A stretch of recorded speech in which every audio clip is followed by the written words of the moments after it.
सिर्फ असर की एक, तो ये सजा। जो पूरे हफ्ते नहीं पढ़ते हैं उनकी सजा क्या होना चाहिए? कोई कैरम बोर्ड खेलने में लगा है, कोई मैच खेलने में लगा है, कोई हल जोतने में लगा है, आसान हो रही। और ये उन्होंने अपने बेटे के बारे में, अब जरा उस हदीस पर भी आ जाइए। अल्लाह के नबी ने फरमाया जब तुम्हारा बेटा 7 साल का हो जाए तो उसको नमाज के लिए बोलो, उंगली पकड़कर मस्जिद की तरफ ले जाओ। कभी जाएगा कभी नहीं जाएगा, आदत डलवाओ, कोई बात नहीं। लेकिन 10 साल का हो जाए और नमाज ना पढ़े तो उसको मारो, फजरिबू, मारो, यानी मार मार कर ले जाओ, पीट पीट कर ले जाओ। जिसका बेटा 10 साल का हो नमाज ना पढ़े तो बाप मारे, और जो बाप 50 साल का 40 साल का हो वो नमाज ना पढ़े तो उसको कौन मारे? दादा वो तो मर गया, वो तो कब्र में पहुंच गया। अल्लाह ने यहां कहा ही नहीं कि नमाज पढ़ो। अल्लदीना युकीमूनस्सला, नमाज कायम करो। ये है नमाज का कयाम, ये है नमाज। कहां है हम और आप? हजरत उमर फारूक को जब खंजर मारा गया, नमाज की हालत में, फजर की पढ़ा रहे थे, अबू लूलू ने, फिरोज ने जब खंजर मारा तो खंजर निकाला तो उनका खून इतना बह गया कि वो गशी खाकर गिर पड़े। और एक सहाबी ने उसके ऊपर चादर फेंकी अबू लूलू पर, वो फिसल गया, गिरा। उसने सोचा कि अब हम नहीं बचेंगे, उमर पर हमला करने के जुर्म में अब हमें भी कत्ल किया जाएगा, तो उसने वो खंजर अपने पेट में मारकर आत्महत्या कर ली, मर गया। लेकिन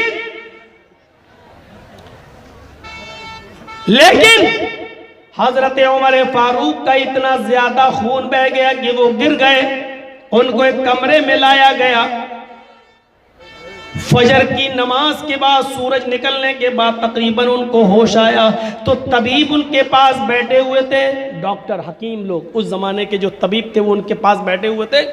उनको तबीब कह रहे थे कि इनको शहद पिलाओ, भाई शहद में शिफा है तो शायद मिल जाए। शहद पिलाया जा रहा है, लेकिन शहद वो पीते थे, मुंह में डाला जाता था, लेकिन जख्म इतना गहरा था, मौता इमाम मालिक पढ़िए, वो शहद पेट के रास्ते से बाहर निकल जाता था।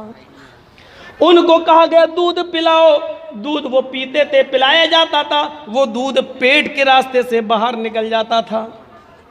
उनसे कहा जाता था पानी पिलाओ, पानी, जो चीज खिलाई जा रही है, पिलाई जा रही है, वो पेट के रास्ते से बाहर निकल रही है। एक सहाबी वहीं बैठे हुए थे, उनकी आंखों में आंसू थे। हजरत उमर ने उनसे पूछा कि ये क्या बात है? कहा अमीरुल मोमिनीन, आपकी पहली रकात थी, पहली रकात में ही उसने खंजर मारा और खून इतना गिरा कि आप जमीन पर गिर गए। मैं सोच रहा हूँ इस हालत में आप नमाज कैसे पढ़ेंगे? अभी आपने फजर की नमाज अदा नहीं की, पहली रकात ही में गिर गए, अभी तो आपकी दोनों रकातें बाकी हैं। हजरत उमर फारूक ने कहा क्या मैंने नमाज नहीं पढ़ी? कहा नहीं, पहली रकात में। कहा पानी लाओ। जल्दी से वुजू बनाया, लोगों से कहा कि मुझे खड़ा कर दो। उनको उठा दिया गया, पेट पर कस के कपड़ा बांध लिया और फिर उन्होंने खड़े होकर नमाज पढ़ी। इस हाल में भी खड़े होकर नमाज पढ़ी। पूछने वाले ने पूछा अमीरुल मोमिनीन, आपने तो इस हाल में नमाज पढ़ ली, लेकिन आपके बाद अगर किसी की ये कंडीशन हो जाए, किसी का ये हाल हो जाए, उसका पेट फट जाए, खाना पानी दवा सब पेट से निकलने लगे और नमाज का वक्त हो जाए तो वो कैसे नमाज पढ़ेगा? हजरत उमर फारूक ने कहा जब होश में आएगा तो उस पर नमाज फर्ज है, उसको पढ़ना पड़ेगी। कहा कैसे? कहा लेट कर पढ़ेगा, बैठ कर पढ़ेगा, खड़े होकर पढ़ने की ताकत ना हो तो बैठ कर पढ़ेगा, और बैठ कर पढ़ने की ताकत ना हो तो लेट के पढ़ेगा, करवट से पढ़ेगा, इशारे से पढ़ेगा, होंठ हिला हिला कर नमाज की दुआएं पढ़ेगा, लेकिन पढ़ेगा। कहा अमीरुल मोमिनीन चलिए बात मान ली, लेकिन अगर इस हाल में कोई छोड़ दे, इस हाल में जिसका पेट फट जाए, खाना पानी पेट से निकलने लगे, इस हाल में अगर वो नमाज न पढ़े तो उसके बारे में आपका कोई हुक्म है, कोई फतवा आप जारी करेंगे? फरमाया हाँ, अगर वो होश में और पेट फट गया हो, खाना पानी भी पेट से निकल रहा हो, जो चीज खाता हो पेट से निकल जाता हो, लेकिन होश में हो और नमाज का वक्त आ जाए तो उसको नमाज पढ़ना पड़ेगी। होश में आने के बाद भी अगर उसने नमाज नहीं पढ़ी, नमाज तर्क कर दी, तो ला हज़्ज़ फिल इस्लामी लिमन तरक अस्सलाह। यह है मुअत्ता इमाम मालिक के अल्फाज, ला हज़्ज़ फिल इस्लामी लिमन तरक अस्सलाह। उसका इस्लाम के अंदर कोई हिस्सा नहीं है जो इस हाल में भी नमाज छोड़ दे।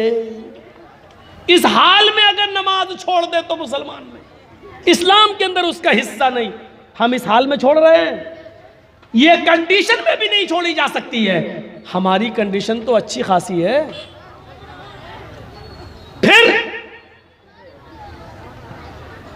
फिर भी हम नमाज से दूर।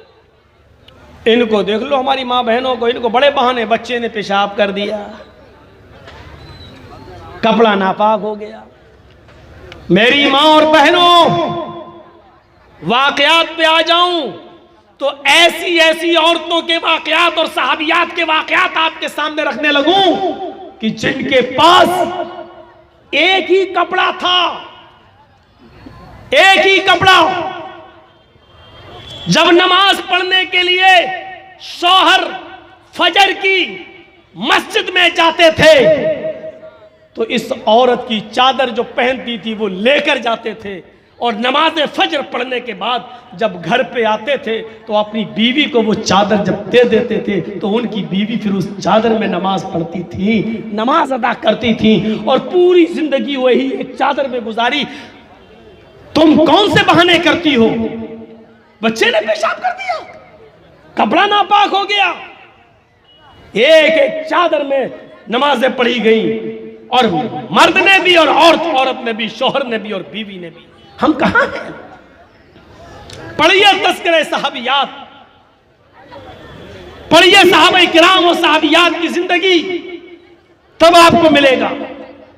अल्लज़ीना युक़ीमूना अस्सलाह व मिम्मा रज़क़नाहुम युनफ़िक़ून। और अल्लाह ने जो तुम्हें रिज़्क़ दिया है उसमें से खर्च करो। नमाज का कायम करना और अल्लाह के दिए हुए रिज़्क़ में से खर्च करना। यहाँ पर ज़कात की बात नहीं कही गई है, यहाँ पर हर खर्च शामिल है, ज़कात भी इसमें शामिल है। अल्लाह ने आपको दिया है रिज़्क़ तो उसमें से आपको खर्च करना है। ये अलग बात है कि इस्तिताअत है, साहिब निसाब है, तो ज़कात भी आप पर फर्ज है 2.5%। 100 में 2.5 रुपए, 40 में 1 रुपया, 100 में 2.5 रुपए, 1000 में 25 रुपए, 1 लाख में 2,500 रुपया, ये आप पर फर्ज बनता। इसके अलावा भी जो हमने तुम्हें रिज़्क़ दिया है उसमें से तुम अल्लाह की राह में खर्च करो, अल्लाह की राह में लुटाओ, अल्लाह की राह में अदा करो, अल्लाह की राह में दो। ऐसे ऐसे अल्लाह के नेक बंदे गुजरे हैं कि दाएं हाथ से देते थे और बाएं हाथ को खबर नहीं होती थी कि किसको दे दिया गया। यहाँ तो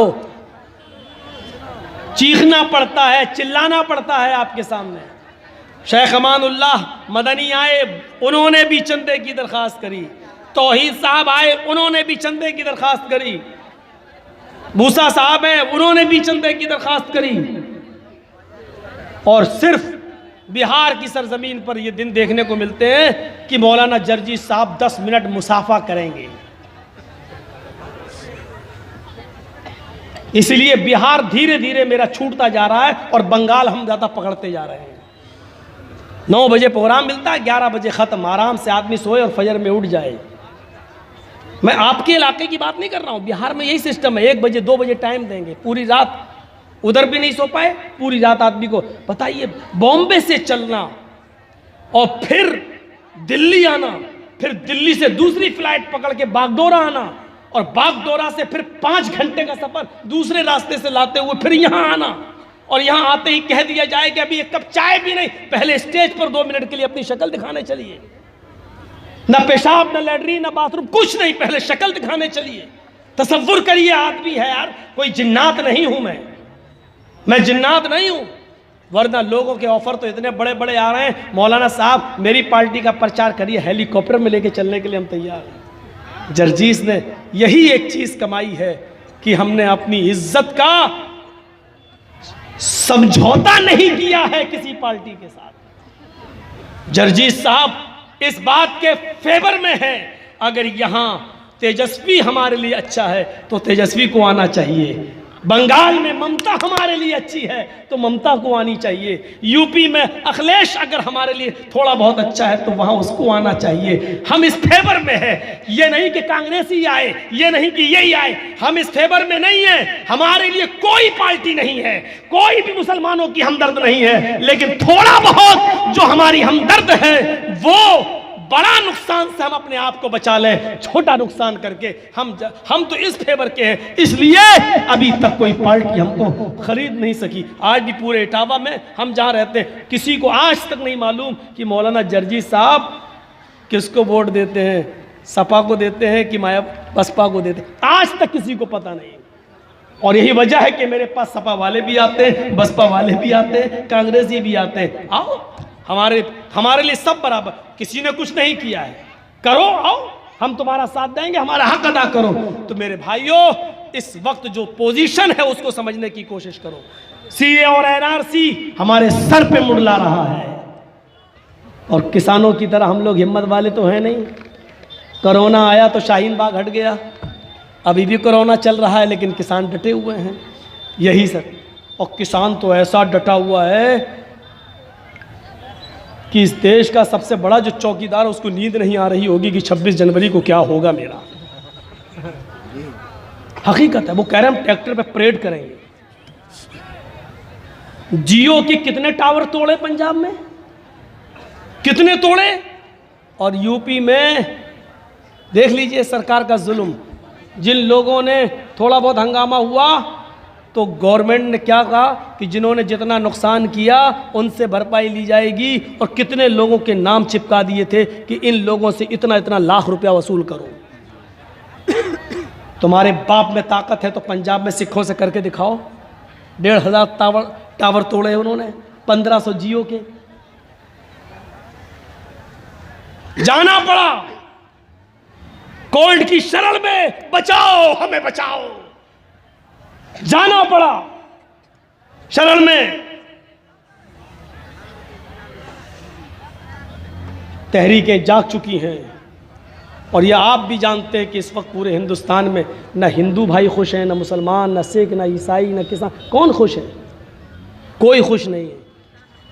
लेकिन हाँ, वोट वहीं देंगे, भूखे मर रहा मरे, वोट वहीं देंगे। क्यों? तुम्हारा दुश्मन है, बस ये सूरत हाल हो गई है। जीडीपी माइनस पे पहुंच गई है, स्टेशनें बिकने लगी हैं, हवाई अड्डे नीलाम हो चुके हैं, सोने की चिड़िया कहलाने वाला हमारा ये मुल्क गिरवी रखा जा चुका है अमीरों के हाथों। फिर भी लोग देशभक्त बने हुए हैं कि देशभक्त देशभक्त देशभक्त। देश की सबसे बड़ी कंपनी बीएसएनएल आज आईसीयू पर लेटी हुई है,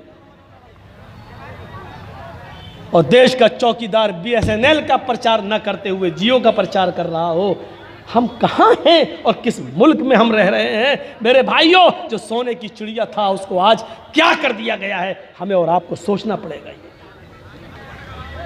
और उससे ज्यादा हमें यह सोचना पड़ेगा कि हमारी इज्तिमाइयत और हमारी एकता कहां जा रही है।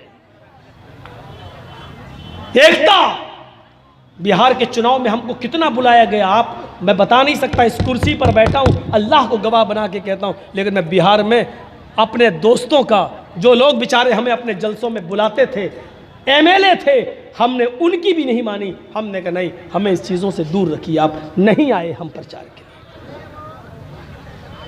हेलीकॉप्टर तक की बात कही गई। कुछ कांग्रेसियों ने यहां तक कहा कि राहुल गांधी के साथ हम आपको बिठा लेंगे, मौलाना साहब हेलीकॉप्टर पे आप आइए। मैंने कहा सॉरी साहब, हमारे दूसरे लोगों ने भी कहा कि हमारे शेर के साथ आप बैठिए। मैंने कहा नहीं, इस वक्त नहीं। तकरीर करता हूं मालदा में एनआरसी और सीए के ऊपर, और केस होता है इटावा में मेरे ऊपर। देख रहे हैं, उल्टी गंगा बहती है। मैंने कहा कि अब तो लड़ाई आर पार, जीते तो वतन मुबारक, हारे तो कफन मुबारक। कौन सी बुराई थी मेरी? लेकिन केस कहाँ हुआ? इटावा में। और केस हुआ ही है, पता ही नहीं चल रहा अभी तक, ना वारंट ना कुछ। अरे कुछ आए तब तो कोर्ट जाए, पता ही नहीं चलता क्या हुआ। बस धारा लगा दी 153A, जुर्म साबित हो जाने पर 3 साल की सजा। नोटिस अब तक नहीं आया। दबाव बनाओ, बस प्रेशर इतना बना के रखो कि ये आगे कुछ काम ना कर पाए। यही तो हो रहा है, यही हो रहा है। अल्लाह ताला जुल्म और सितम से हमें और आपको नजात अता फरमाए, जालिमों से नजात अता फरमाए। और अल्लाह अमन पसंद गवर्नमेंट और सरकार को, जो इस देश के लिए अच्छी हो, हमारे मुल्क के लिए अच्छी हो, और हम सब हिंदू मुसलमान से ईसाई सब के लिए अच्छी हो। अल्लाह हमारे इस देश में उस सरकार को मौका अता फरमा, और उस सरकार को खिदमत और सेवा करने का मौका अता फरमा। मेरे भाइयों, आप ये सोचो कि आपको कोई सोने का ताज पहना देगा तो माफ़ कीजिएगा, छोड़ दीजिए, ये सपना छोड़ दीजिए। इस मुल्क में कभी आप बादशाह नहीं बन सकते। मेरी एक बात सुन लो, इस मुल्क में आप कभी वजीर आजम प्रधानमंत्री नहीं बन सकते, ये सपना छोड़ दो। लेकिन इतना जरूर कहूंगा, इज्तिमाइयत और एकता और इत्तिफाक अगर हमारे अंदर पैदा हो जाए तो रब्बे काबा की कसम, हमारे बगैर दूसरा भी कोई प्रधानमंत्री नहीं बन सकता। हम जिसको चाहेंगे, हम तो नहीं बन सकते, लेकिन हमारे अंदर अगर इत्तिफाक हो जाए और इत्तिहाद हो जाए और एकता हो जाए तो हमारे बगैर तुम भी नहीं बन सकते। जरूरत तुम्हें हमारी पड़ेगी, हमारे ताउन की, हमारी सहायता की जरूरत पड़ेगी, तब तुम चौकीदार बनोगे, तब तुम वो। लेकिन हमारे अंदर एकता नहीं है, हमारे अंदर इत्तिफाक नहीं है, हमारे अंदर इत्तिहाद नहीं है। जरूरत है इस बात की कि कौम के सरबुर्दा लोग, इस इलाके के उलमा लोग, इस इलाके के बड़े बड़े आलिम लोग एक हो जाएं, प्लेटफार्म पे आके अपनी कौम को समझाएं कि तुम्हारी भलाई किसमें है। सब जगह लोग अपना फायदा देख रहे हैं, अपने फायदे में डूबे हुए हैं। डॉक्टर अय्यूब जो अपनी एक पार्टी बनाए हुए हैं, पीस पार्टी, थोड़ा सा बोलते हैं जेल के अंदर चले जाते हैं। मेरे भाइयों, आजम खां थोड़ा सा बोलते हैं जेल के अंदर चले जाते हैं। हमारे साथ ये मामलात हो रहे हैं जो मामला। मौलाना जर्जीस मालदा में तकरीर करते हैं, प्रेशर बनाने के लिए केस किया जा रहा है। मेरे भाइयों, जरा तसव्वुर कीजिए आप, ये क्यों हो रहा है, क्यों प्रेशर बन रहा है, ताकि ये लोग बोल ना सके, आवाज ना उठा सके। हमें निकलना होगा, इत्तेफाक और इत्तिहाद के एक प्लेटफार्म पे हमें कायम करना होगा। हम ये नहीं कह रहे कहाँ जहां भी जाओ, हम किसी पार्टी का प्रचार करने नहीं आए यहाँ पर। हम सिर्फ ये कह रहे हैं कि जहां भी जाओ, जहां भी वोट दो, जिसको भी दो, एक साथ वहीं जाना चाहिए सबका, सब मुत्तफिक होकर उसको वहीं पर जाइए, ताकि इज्तिमाइयत रहे और हम अपनी बात आगे बढ़वा सकें। तो अल्लज़ीना युमिनूना बिल गैब, जो गैब पर छिपी हुई बातों पर ईमान रखते हैं, वल्लज़ीना युकीमूना अस्सलाता व मिम्मा रज़क़नाहुम युनफ़िक़ून। यहाँ अल्लज़ीना युमिनूना बिल गैब छूट गया था। हुदल लिल मुत्तक़ीन, अल्लज़ीना युमिनूना बिल गैब, जो गैब पर छिपी हुई चीज़ों पर यकीन रखते हैं। गैब पर और छिपी हुई चीज़ों पर यकीन रखने का मतलब ये होता है कि जो चीज़ें देखी नहीं लेकिन ईमान लाना ज़रूरी है। हमने अल्लाह को देखा नहीं लेकिन अल्लाह पर ईमान ज़रूरी है। हमने जन्नत देखी नहीं लेकिन यकीन है कि जन्नत है। हमने जहन्नम देखी नहीं लेकिन मालूम है कि बुरे काम करेंगे, ये यकीन होना चाहिए गैब पर कि बुरे काम करने वालों को जहन्नम का अजाब होगा, वो बड़ा सख्त अजाब होगा, बड़ा सख्त अजाब होगा। हदीस की किताबें अगर आप पढ़ेंगे तो आपको पता चलेगा कि ये जो दुनिया में जो आग है जो हम जलाते हैं, ये जो चूल्हा जलता है जिस पर हम तापते हैं और रोटी पकाते हैं, ये दुनिया की आग भी जहन्नम की आग से पनाह मांगती है कि ऐ अल्लाह तू हमको कयामत के दिन जहन्नम की आग में न डाल देना। दुनिया की आग भी जहन्नम की आग से पनाह मांगती है। वो जहन्नम जिसके बारे में हदीस की किताबें ये कहती हैं कि जहन्नमी को जब जहन्नम में डाला जाएगा तो उसका दाढ़, ये दाढ़, एक तो दांत होता है, एक दाढ़ कोने में दोनों साइड जो मोटे दाढ़ होते हैं, फूल कर इतना चौड़ा हो जाएगा, इतना चौड़ा हो जाएगा कि उस पर अगर कोई घुड़सवार घोड़े पर बैठकर सफर करना चाहे तो सफर कर सकता है। बुखारी की रिवायतें मौजूद हैं, आप पढ़िए और देख सकते हैं कि कैसे हालत क्या हो जाएगी, कैसी आंखें होंगी, कितना डरावना माहौल होगा। सऊर हिकू सऊदा, हम उसको सऊद पहाड़ पे चढ़ाएंगे, पूरा का पूरा पहाड़ आग का होगा। सोचिए आग की एक चिंगारी जब इतनी सख्त होगी, यगली मिन्हुमा दिमागो, कि आग की एक चिंगारी अगर उस पर तुम्हें खड़ा कर दिया जाए तो चिंगारी से तुम्हारा दिमाग खोलने लगे और हांडी की तरह पकने लगे। यगली मिन्हुमा दिमागो, दो चिंगारियों पर पैर रखने से तुम्हारा दिमाग खोलेगा, जैसे हांडी में गोश्त पकता है उस तरह इंसान ये समझेगा कि जहन्नम में सबसे ज्यादा बड़ी सजा हम ही को मिल रही है, हालांकि वो सबसे हल्की सजा होगी, सबसे हल्का अज़ाब उसी को हो रहा होगा। तो फिर आग के पहाड़ पे कैसे चढ़ेगा, क्या सूरत हाल होगी, कैसे इंसान बर्दाश्त करेगा। हमारा यकीन होना चाहिए कि हाँ अच्छे काम करने पर हमें जन्नत मिलेगी। जन्नत की नेमतें भी बड़ी अजीब है। जो सबसे कम जिसने नेकी की होगी और जन्नती होगा, जिसने सबसे कम नेकियां करके जन्नत पाई होगी उसको भी कम से कम जो जगह मिलेगी, एक जन्नती को जो सबसे कम जगह मिलेगी वो जगह इतनी होगी कि आज एक घोड़े पर बैठकर सफर करो और वो घोड़ा 100 साल तक नॉन स्टॉप दौड़ता रहे, सफर करता रहे, कहीं ना रुके। 100 साल के बाद जहां रुकेगा, इतनी जगह एक जन्नती की होगी और ये उस जन्नती की होगी जिसको सबसे कम जितने नेकियां की होंगी और सबसे कम अमल करने पर जिसको अल्लाह ने जन्नत दी होगी। ये सबसे छोटे जन्नती की इतनी जगह होगी। जहां जन्नत इतनी होगी तो जहन्नम का अज़ाब भी बड़ा होगा। मेरे भाइयों, हमारे दाढ़ फूल चुके होंगे, मैदान महशर में आंसुओं में जो पसीना हमारा टपकेगा, उस पसीने का हाल तो ये होगा कि इंसान अपने अमल के मुताबिक डूबा होगा। और हदीस की किताब तो ये कहती है कि इंसान अपने अमलों को देखकर इतना रोएगा कि अपने आंसुओं में, अपने आंखों से गिरने वाले आंसुओं में अगर नाव चलाना चाहे तो नाव पर बैठकर वो आसानी के साथ नाव चला लेगा। उस दिन के रोने से बेहतर है आज रो लिया जाए, आज गिड़गिड़ा लिया जाए, आज अल्लाह से तौबा और इस्तिगफार करके उसको मना लिया जाए। अल्लज़ीना युमिनूना बिल गैब व युकीमूना सलाह, और जो नमाज कायम करते बता दिया, व मिम्मा रज़क़नाहुम युनफ़िक़ून, और हमने जो रिज़्क़ दिया है उसमें से वो खर्च करते रहते हैं, अल्लाह की राह में देते रहते हैं। मेरे भाइयों, अल्लाह की राह में दे दो, अल्लाह की राह में लुटा दो। आज जो दोगे वही काम आएगा। आपके पास जो है वो आपका नहीं है, अल्लाह की कसम वो आपका नहीं है। आज मरे कल उसका कोई दूसरा मालिक हो जाएगा। और यही बात तो हिशाम इब्न अब्दुल मलिक ने हजरत अब्दुल्लाह इब्न उमर इब्न सालिम इब्न अब्दुल्लाह इब्न उमर से कही थी। हजरत उमर फारूक के पोते हजरत सालिम जब खाने काबा का तवाफ कर रहे थे और उनके जोड़ लगे हुए थे, पैबंद लगा हुआ था, उनके एहराम में पैबंद लगा हुआ था, पैबंद। तो हजरत हिशाम इब्न अब्दुल मलिक ने उनकी गरीबी देखकर कहा, तुम्हारा नाम क्या है? उन्होंने कहा सालिम।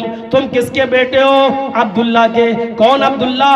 कहा उमर फारूक के बेटे उमर फारूक के बेटे अब्दुल्ला, यानी तुम उमर के पोते हो। कहा वही उमर जो अमीरुल मोमिनीन रह चुके हैं। सालिम ने कहा अच्छा, तुम उनके पोते हो जिसने 22 लाख मुरब्बा मील पर हुकूमत की है? फरमाया हाँ। कहा तुम्हारे पास तवाफ करने के लिए एक एहराम भी नहीं है और जोड़ लगा हुआ है, आओ मैं तुम्हारी मदद करूं, बताओ तुम्हें किस चीज की जरूरत है, मैं खलीफा हूं, मैं तुम्हें कुछ देना चाहता हूं। सालिम इब्ने अब्दुल्लाह इब्ने उमर जवाब देते हैं, नहीं नहीं, मुझे अल्लाह के घर में किसी गैर के सामने दामन फैलाने में शर्म आती है। मुझे अल्लाह के घर में अल्लाह के होते हुए किसी गैर के सामने दामन फैलाने में शर्म आती है। मुझे तुमसे कोई ज़रूरत नहीं है। बस सालिम इब्ने अब्दुल्लाह ने तवाफ किया, 7 चक्कर लगाए खाने काबा के, और फिर 2 रकात मकाम हतीम पर नफिल नमाज पढ़ी, और उसके बाद दोनों हाथ उठाकर अपने रब से दुआ करने लगे।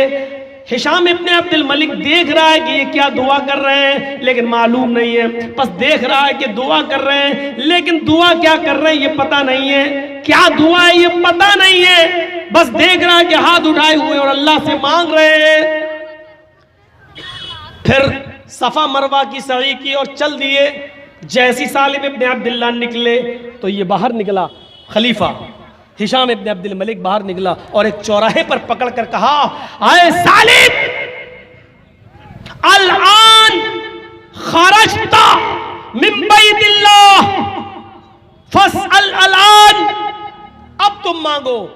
वो अल्लाह का घर था, ये अल्लाह का घर नहीं है। अब तो तुम अल्लाह के घर से निकल चुके, बाजार में आ गए हो। अल्लाह के घर में अल्लाह के होते हुए दूसरे के सामने हाथ फैलाने में तुम्हें शर्म आती थी, लेकिन ये तो अल्लाह का घर नहीं है।